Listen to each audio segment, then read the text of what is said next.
मैं भी कि इस सिवान जिला के इस पावन धरती पर जहां इस कालखंड के प्रथम शिव शिष्य हमारे वरेण्य गुरु भ्राता साहब श्री हरिंद्रानंद जी का इस लौकिक शरीर में अवतरण हुआ।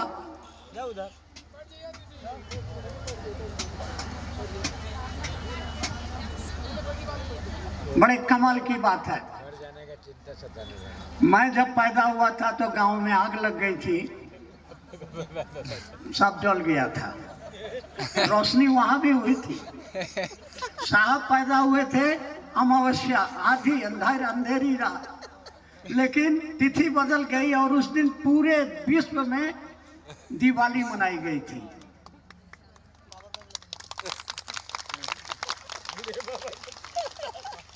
रोशनी वहां भी हुई थी। तो जो घर जा रहे अपनों सो चले हमारे साथ, और रोशनी चाहिए तो चलिए साहब श्री के। तो साहब के साथ जो उन्होंने दिया है उस पर बात होगी, लेकिन साहब के साथ हमारे आदरणीय अर्चितानंद जी ने मुझसे कहा कि आपने यहाँ साहब के साथ इस धरती पर कभी आने का सौभाग्य प्राप्त हुआ? कैमरामैन कहाँ क्या कुछ सीखा है आपने, क्या देखा है आपने, कुछ उस पर भी रोशनी डालिए। तो मैं साहब के साथ 3 बार इस धरती पर आया, और इस जगह की धरती की जो अपना एक अलग मिजाज है, अंदाज एक अलग है। और वो अंदाज क्या है? जब 1967 में पहली बार एक विद्यार्थी के रूप में साहब श्री हरिनारायण जी और एक प्रोफेसर के रूप में मैंने जब उनसे पूछा आप कुछ साधना उधना करते हैं क्या, तो उन्होंने जिस अंदाज में जवाब दिया था, आपको इससे मतलब आपको इससे मतलब यानी सिवान का अंदाज मिजाज बड़ा कड़ा है। और एक बात जो साहब के संपर्क में रहते रहते मुझको याद आ गया, सभी लोग जानते हैं इसको, लेकिन बड़ी कारगर चीज है। एक बार पूरे विश्व की भाषाओं का एक सम्मेलन हुआ कि अपनी बात को सबसे कम से कम शब्दों में कहने में किस भाषा में महारत है। अंग्रेजी में एक आदमी आया, मे आई कम इन, बैठे हुए आदमी ने कहा यस कम इन। हिंदी वाले ने आके कहा कि श्रीमान मैं क्या अंदर आ सकता हूँ, उत्तर मिला या आइए। वैसे ही अपनी अपनी भाषा में सब लोग बोले, तो हमारा भोजपुरी भैया जो है पहुंचा, अब बोला, क्या बोला? ढूकी। उत्तर मिला ढूका। वैसे ही वरेण्य गुरु भ्राता ने इस भारत के विश्व के प्राचीन इतिहास की जो सर्वाधिक सुंदरतम जो देन है वो है जगत गुरु भगवान शिव की शिष्यता और उनका गुरु स्वरूप। शास्त्रों में उनके शिष्य दुर्वासा हर को श्राप देते चलते थे। दधीची ने अपनी हड्डियों का दान दे दिया तो अगस्त मुनि ने चुल्ली में उठा के पानी पी लिया। लेकिन शास्त्र में कहीं नहीं लिखा कि कैसे चेला बने, और चेला बन के यही करें कि चुल्लू में पानी पिए और लोग को शराब देते चलें।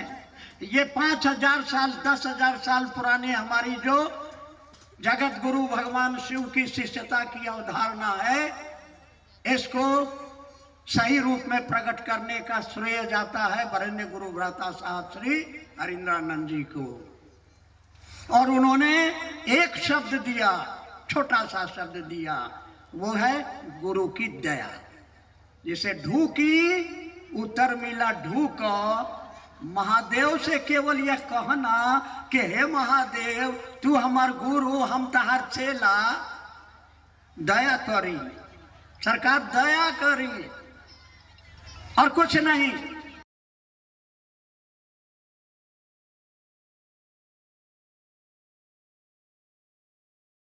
मात्र अपनी दया से आपको भोग और मोक्ष प्रदान करते हैं, अभिन्न रूप से आपको भोग और मोक्ष अभिन्न रूप से, अलग अलग नहीं। आपको भोग भी मिलेगा, वो भोगाधिपति हैं, आपको भोग देंगे, सम्मान देंगे और आपके जीवन में भोग है, आपके जीवन में मोक्ष है। आपने बहुत कुछ छोड़ा है। क्या छोड़ा है? आज प्रातः बेला में नींद टूटी, मैं बरखा दी के रूम में पहुंचा। रात में जो है 11 बज रहा था, तो मेरे साथ में राजेश जी मेरे कमरे में मेरे साथ सोए थे। 11 बज गया, पता लगाया कि भाई अभी तक दिखाई नहीं दे रहे हैं। तो पता चला कि कुछ गुरु भाई चर्चा स्थल पर गए हैं यह देखने के लिए कि आने वाले हमारे गुरु भाई गुरु बहनों के लिए रहने की क्या व्यवस्था है। चलिए, वरन गुरु भ्राता के साथ रहते रहते मैंने भी सीखा। मन ही मन अपने महादेव से दया की याचना की कि इस ठंड भरी रात में, इस वीराने में जहाँ चर्चा स्थल है, मैंने शाम को सुना था, मेरी कानों में आवाज आई थी, हमारे बाहर से आने वाले, नेपाल से, उत्तर प्रदेश से, बंगाल से, उड़ीसा से, झारखंड से आने वाले बहुत सारे गुरु भाई बहनों ने कहा कि रहने की कोई व्यवस्था नहीं है, कोई बात नहीं, हम लोग पंडाल में जाके रात भर रहेंगे, ठंड है तो क्या है। ये दीवानगी है। और हमने बरखा जी के रूम में जाकर के एक वाक्य कहा था। बरखा जी हंसी भी थी। बहुत कुछ क्रिया प्रतिक्रिया हमारे आपके मन में भी होती है। क्या प्यार अंधा होता है, प्यार अंधा होता है। प्यार में अपने प्रिय के लिए कुछ भी करने के लिए आदमी तैयार होता है। वो सुनने के लिए तैयार ही नहीं होगा, कोई गलत बात सुनने के लिए तैयार नहीं। लाख माँ को कोई कहे कि तुम्हारा बेटा गड़बड़ है, माँ विश्वास करेगी ही नहीं। ये प्यार हमारे आपके अंदर में महादेव ने, हमारे वरण्य गुरु भ्राता और साहब दीदी के माध्यम से पैदा किया। और इसका प्रत्यक्ष प्रमाण हमारे यहाँ के, हमारे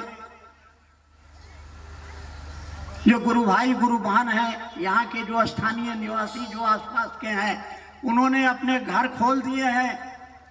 उन्होंने आपको, हमारे गुरु भाई बहनों को रहने के लिए और खाने की व्यवस्था की। पता चला कि एक ट्रक पुआल कोई लेकर के आया कि यहाँ जो रात में लोग सोएंगे उनको दिक्कत होगी, तो उनके आराम के लिए लेकर के आए। यह साहब श्री हरिरानंद जी की और दीदी नीलम आनंद की देन है, क्योंकि ये शिव गुरु की शिष्यता तंत्र है। और तंत्र क्या है? प्यार और समर्पण है। प्यार क्या है? राम करे ऐसा हो जाए, मेरी निंदिया तुम्हें लग जाए, मैं जागूं तू सो जाए। ये दिखा, इस गांव में दिखा, यहाँ के लोगों में दिखा, आप में दिख रहा है कि आप इतने कष्ट उठा करके यहाँ आए हैं। आपकी उपस्थिति इस बात का प्रमाण है कि आपके मन में कहीं न कहीं कुछ क्या हुआ है? क्या हुआ है?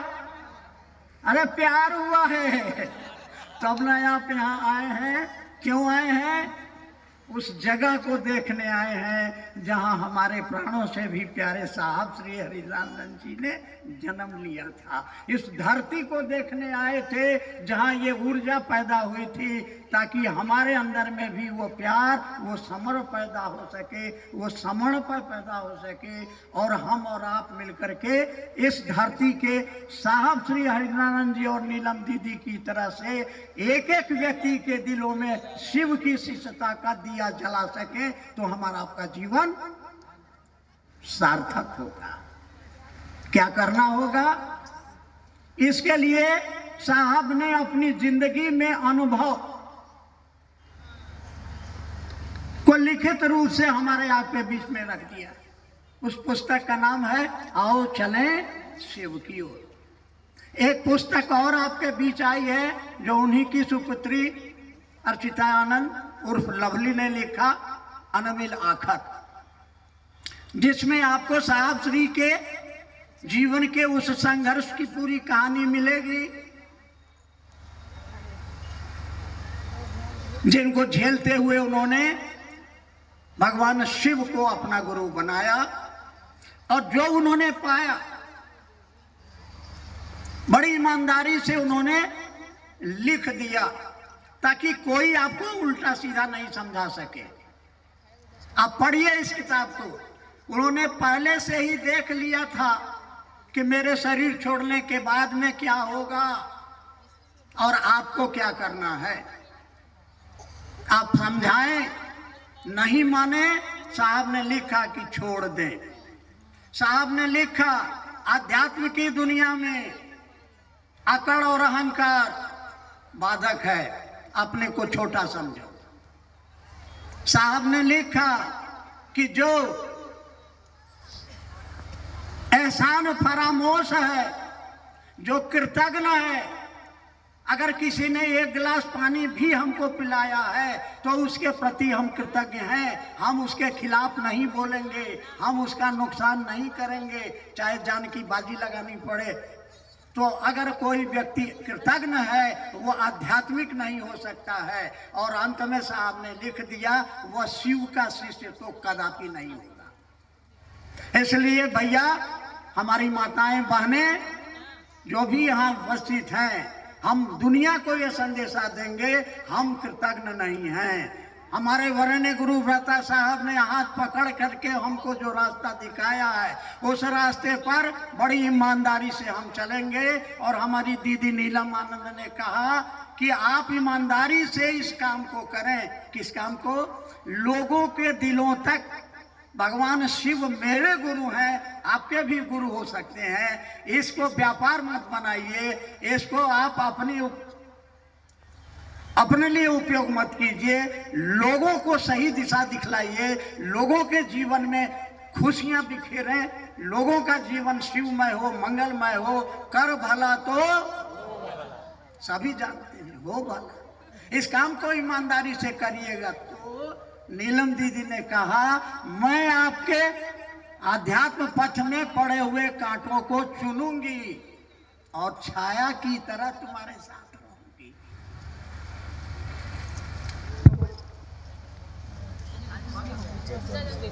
का बबुआ बेल मार के लखा